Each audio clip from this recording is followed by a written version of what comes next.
The Tales of Amornia, Volume 1. The Secret of the Stone Bridge, by J. F. Wren. Translated from the Swedish by Neil Betteridge. Read by Jez Jameson. Forward. I have always read. As a boy it was Enid Blyton's famous five, Tvilling Decana by Svar Aulrud, and Bomba the Jungle Boy by Roy Rockwood. Since then I've always been surrounded by books, and I still read every day, but I've never felt the urge to write, and even hated doing essays at school. In 2009, however, I had a serious accident that put me into intensive care for 4 months. According to what I was told afterwards, I shouldn't have survived. All the blood poisoning and organ failure I suffered should have cost me my life. But, despite the odds, I did survive. And I see you, nurse, gave me a guardian angel as a present, and said that I must have had lots of them, and I'm inclined to agree. After my long stay in hospital, I was discharged and started on my slow road to recovery. My legs had wasted away due to all the drugs I'd been given, so nowadays I'm in a wheelchair. I gradually started reading again, slowly at first, and then more and more, but this time it was different, new. There was something on my mind. I even dreamt about it. Suddenly I had a story in my head trying to grab my attention, telling me it wanted to get written. I have no idea where it came from, but I knew that the old stone bridge in Hove, which you pass when driving down the E20 from Örebro towards Gothenburg, will be pivotal to the story. So there we have it. Something happened to me when I was lying sedated for all those months in intensive care. A story appeared in my brain.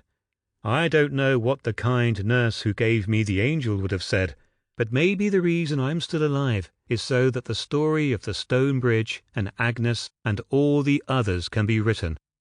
But what do I know? Prologue. The year 1141, according to the Amornian calendar. The youth stood by the great window, which on a clear day offered a spectacular view of the sea. But now the storm was upon them, and the rain beat wildly against the glass. Lightning tore across the soot-black sky, and a howling wind whipped up waves as high as the tallest walls, as if the ocean itself had risen in revolt against the palace. The weather was a mirror to the man's mood.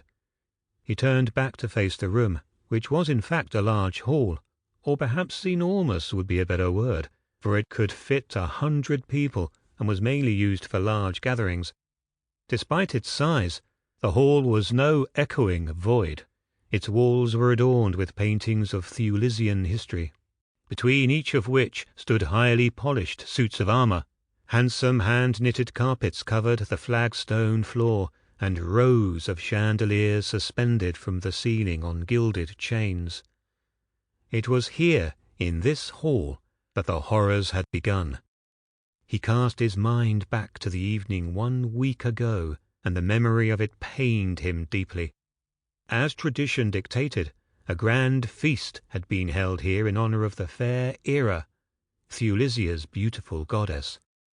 At the same time, outside the palace walls, the townsfolk were celebrating the arrival of spring, rejoicing at the return of warmer days, the calmer seas, and the retreat of the gales and icy weather. Tavern owners and innkeepers supplied mounds of grilled meat, and there were fountains of wine from which to drink, all paid for by the emir, so that the poor and rich alike could eat and make merry to their heart's content. The custom was deeply rooted and much loved by the populace.